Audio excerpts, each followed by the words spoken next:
cannon.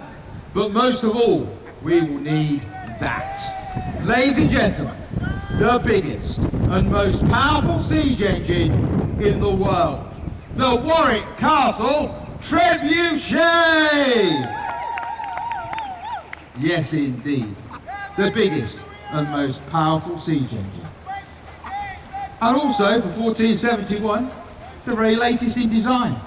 Look, it's got wheels inside the machine. What are they for? I will tell you. Traditionally, you loaded trebuchet by putting down the throwing arm and lifting the counterweight by using beasts of burden, horses and oxen. Always being done that way, always worked. But a couple of niggling problems with that system.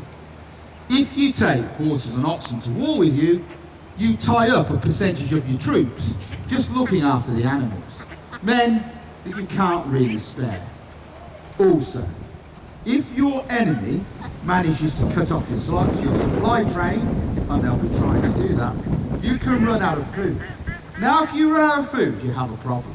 Hungry soldiers are very difficult to deal with. They will either mutiny against you or just disappear into the night. You can't let that happen. So you end up letting them eat the horses and the oxen. Then you've no way of loading the trebuchet. But somebody somewhere at the end of the 14th century had a brainwave. Maybe there was another way. Maybe there was a way we could use our soldiers. How? We borrow the technology of the medieval crane. The cranes that helped us build our castles, our cathedrals. They are ingeniously simple, just huge wheels that men walk inside. So you take two crane wheels and you put them into the trebuchet. The two wheels are linked by a central axle. Take 4 soldiers, put 2 in each wheel, get them to walk that way. There's a rope attached to the throwing arm, comes down through a pulley, up to the central axle, then it's tied on. The men's walking action tightens the rope around the axle, pulling down the arm and lifting the counterweight. That huge wooden box that hangs in the middle of the machine. That box and its contents weigh 6.5 tons. So you witness 4 people just through their labour lifting that incredible weight. What a feat of engineering. Yes, it is, but it's also one of the worst jobs in history. When you walk the wheels, your calves are tight, your thighs, your chest, it's not easy to breathe. But there's worse. It plays tricks on the mind. You see, it feels like you are walking up an ever-increasing staircase as it gets harder and harder as the counterweight gets higher and higher. But of course, your eyes are telling you you're not going anywhere. Brain doesn't like that. But there's worse still. If you make the mistake of looking through the slats in the wheel, you get a shimmering light. This brings on a form of motion sickness. And it's not unheard of for a trebuchet winder to literally throw up inside the wheel. Not a good idea to throw up in an environment where the floor becomes the ceiling. It goes all over you and all over everybody else. Right, the arm is down. It is locked down by a trigger which is pushed through a metal hoop on the arm. That is the release mechanism. Below the trigger, our trebuchet master has pushed in a steel pin, so you can't pull the trigger until you take the pin out. And is also locked on a chain. So the shooting sequence is remove the chain, pull out the pin, and then you can pull the trigger. Right, it's back into the wheels and go the other way. Why? To get rid of the rope, the one that is tight around the axle. So, 1 in each wheel will do, because it's no longer in detention. You don't go that way, you go that way. Your fellow soldier goes round to the front of the machine and stands by the brake. The brake is a 7-foot piece of oak which is slipped under the wheel. Why do we need to do that? We need to do that because traditionally this is the most dangerous part of the wind for the winders. Walking that way, hard work, can't run away with you, 6.5 tons of pressure. This way the wheels are freewheeling.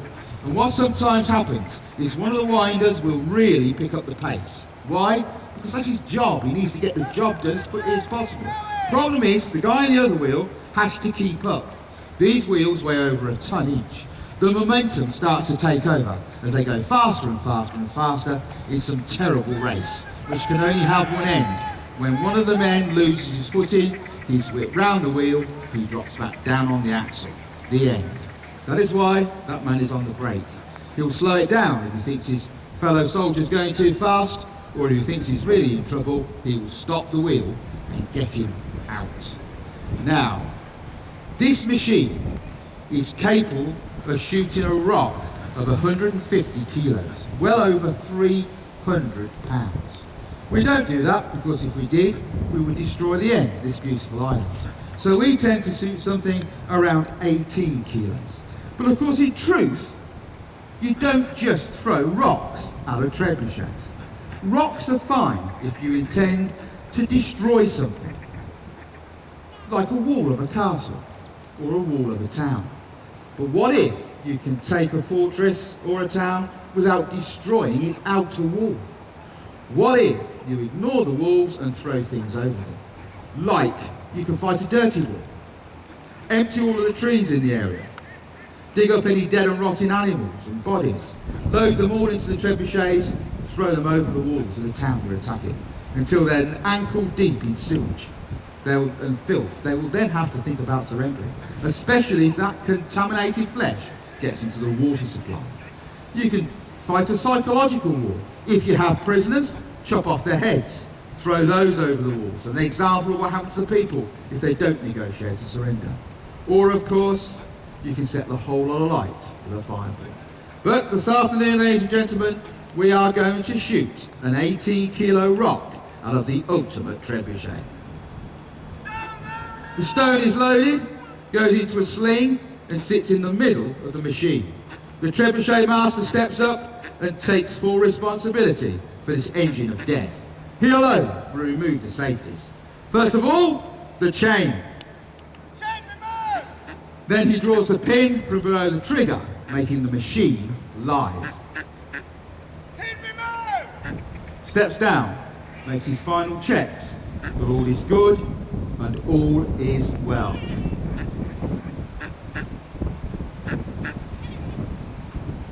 "22 tons, ladies and gentlemen. 22 tons of whirring death. If this goes wrong, our trebuchet master will be smashed to pieces. So he puts on a tin hat. We don't know why either, but it's in the health and safety manual. Right guys, let's do this together. Let's count down from 10 to 0. When we get to 0, I want you to yell loose as loud as you can, and that'll be his signal to pull the trigger. So ladies and gentlemen, boys and girls, are we ready to count? Yes. Come on, this is war! Are we ready to count? Thank you. 10, 9, 8, 7, 6, 5, 4, 3, 2, 1. Holy crap. There she goes at nearly 200 miles an hour. Fantastic, ladies and gentlemen, the Warwick Castle Trebuchet! Now that isn't achieved without an awful lot of hard work. Ladies and gentlemen, can we please have a cheer for the